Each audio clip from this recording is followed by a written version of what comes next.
by KOMU 8, Columbia Insurance Group, and these fine sponsors.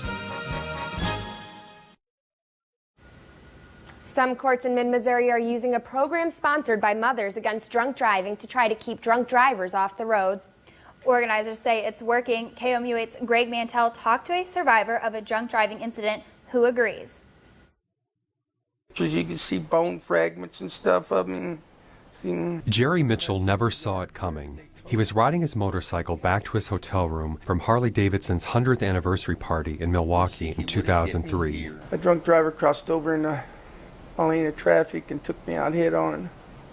You can tell that's where my leg was hit. The side of the car smashed Mitchell, throwing him into the nearby brush. My side swiped all the way down. He lost his leg and suffered traumatic brain injuries that still affect him.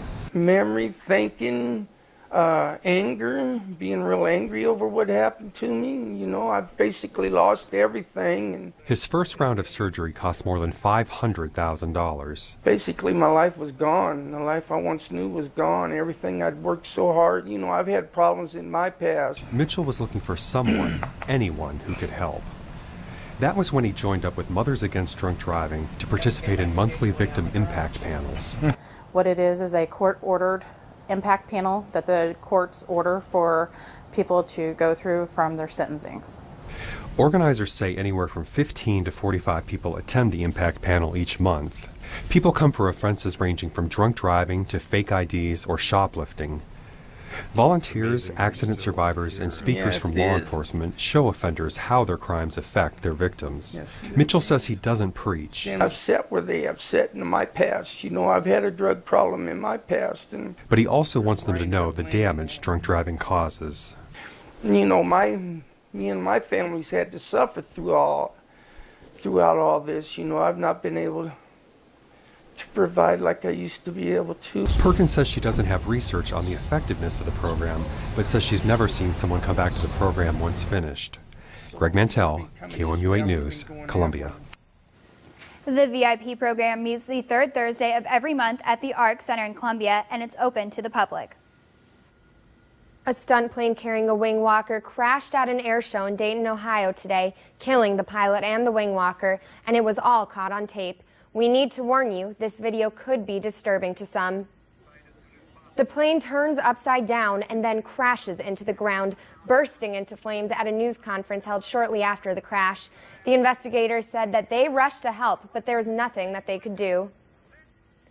The final legal hurdle before the start of the George Zimmerman murder trial has been cleared this weekend. Today, the judge in the controversial case issued a ruling allowing a phone recording to be entered as evidence in the case. Zimmerman, a former community watchman, is accused of shooting and killing 17-year-old Trayvon Martin. He has pled not guilty and told police he shot Martin in self-defense. A jury is scheduled to hear opening arguments in the case Monday morning. In your world news tonight, at least 18 people were killed when a truck transporting alcohol burst into flames on a Bolivian highway. It's still unclear how many more people were injured in the explosion. The multiple crash occurred on a highway linking the South American countries of Bolivia and Peru. Local reporters say the truck exploded after its driver lost control and collided with at least 5 other vehicles. The latest protest demonstration in Brazil as soccer barrels were laid out like headstones on Rio's famous Copacabana beach. Protesters placed signs demanding better schools and hospitals and denouncing corruption and the use of public funds to finance the 2014 World Cup, which will be hosted in Brazil, and the 2016 Olympics scheduled for Rio. This peaceful protest is the latest in a larger protest sweeping the country. A former Tiger took the mound tonight looking towards 11-0. Find out if he continued his magical season.